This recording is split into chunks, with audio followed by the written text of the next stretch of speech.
आज मैले एउटा टपिक लिएर आएको छु तपाईँ समक्ष अति नै इम्पोर्टेन्ट टपिक हो यो एज ड्यास एज अर्थात् जतिकै दुईवटा सब्जेक्ट र अब्जेक्टिभ जो कम्प्यारिजन छ त्यो बराबर हुन्छ है। त्यसमा हामी एज एडजेक्टिभ एज अर्थात् एज एडभर्ब एज को प्रयोग गरेर त्यसको दुईवटा अब्जेक्ट र सब्जेक्ट बीच है त्यसको चाहिँ क्वालिटीलाई हामीले इक्वाल है गर्न सक्छौं बराबर देखाउनको लागि। जस्तै तिमी म जतिकै ह्यान्डसम छौ हो यस्तो बराबर देखाउनु पर्यो भनेदेखि एज ड्यास एज प्याटर्नलाई हामीले युज गर्नु पर्ने हुन्छ। यो टपिक अति नै इम्पोर्टेन्ट टपिक हो है त। तपाईले यस बारेमा थाहा पाउनु भएको होला अवश्य पनि मलाई त्यस्तो लाग्दछ।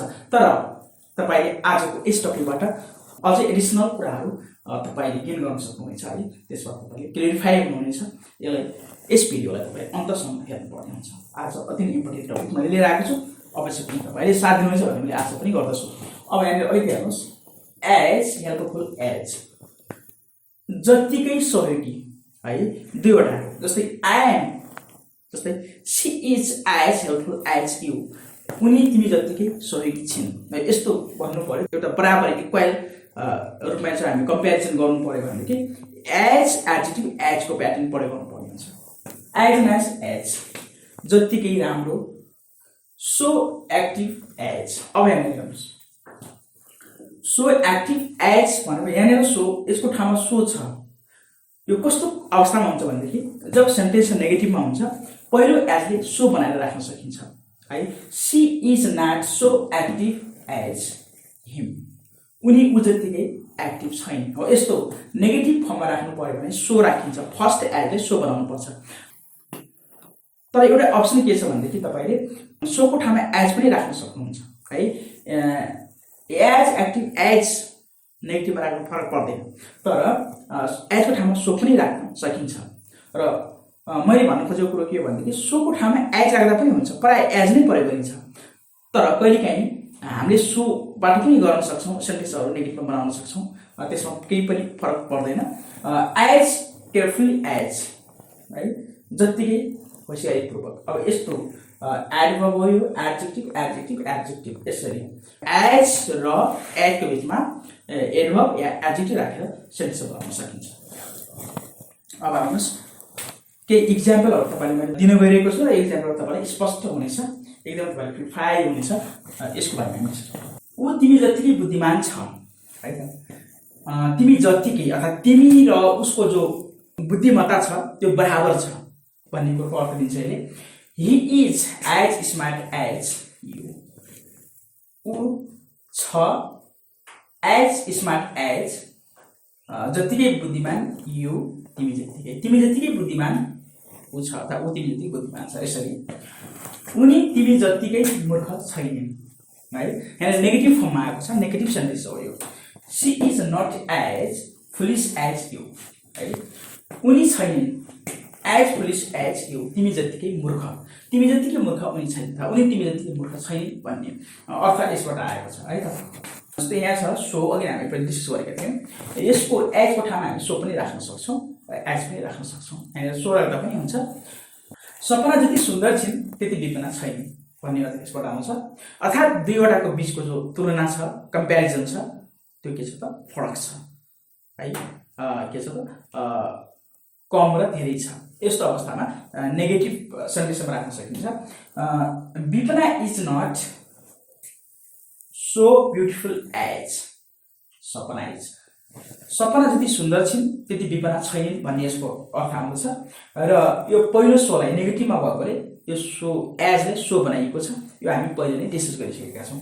नम्बरमा हेर्नुहोस् मैले जति माया तिमीलाई गर्दछु के तिमीले पनि त्यतिकै माया मलाई गर्दछौ।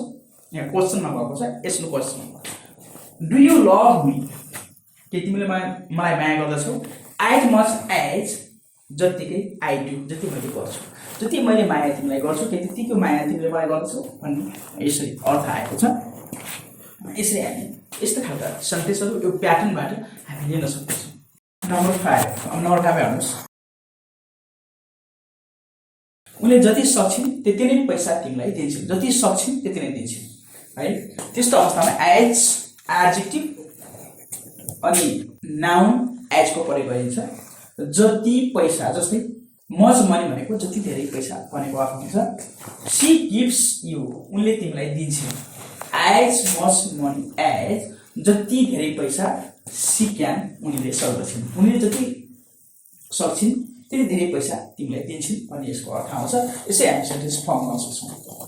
नम्बर 6 मा मैले सके जति सहयोग तिमीलाई दिन्छु। आई गिभ यु, मैले तिमीलाई दिन्छु। एज मच सपोर्ट एज, जति सक्दो सहयोग आई क्यान, म सक्छु। म जति सहयोग तिमीलाई गर्न सक्छु त्यति नै सहयोग दिन्छु, अथवा मैले सके जति सहयोग तिमीलाई दिन्छु भनेको यसको अर्थ हुन्छ। नम्बर 7 मा मैले सके जति मेरो कोठालाई सुन्दर तरिकाले सजाउँछु। मैले जति सक्छु त्यति तरिकाले मेरो कोठालाई सुन्दर बनाउँछु अथवा सजाउँछु भन्ने अर्थ आएको छ यहाँ।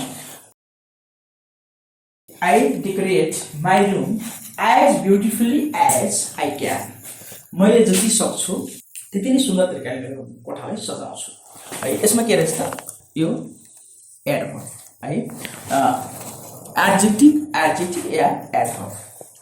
एज र एजको बिचमा एडभर्ब र एडजेक्टिभ प्रयोग गरेर नेगेटिभमा भन्नुभयो भनेदेखि त्यो दुईवटा इक्वालिटीको लागि एज ड्यास एज प्रयोग गरिन्छ।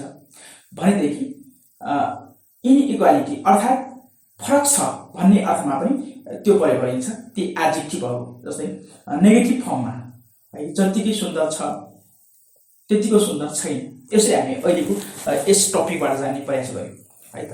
र यी एज डट डट एज र एज डट डट एजको बिचमा एडभर्ब र एडजेक्टिभ पनि राखिन्छ भन्ने बारेमा तपाईँले थाहा पाउनुभएको छ। यसरी सेन्टेन्सहरू फर्म गरिएका छन्।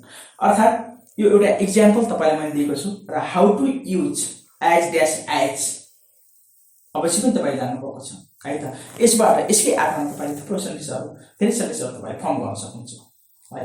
जति तपाईँले चाहनुहुन्छ त्यति नै सेन्टेन्सहरू फर्म गर्न सक्नुहुन्छ र यी यस्तो खालको प्याटर्न तपाईँले युज गर्नुपर्ने हुन्छ है त।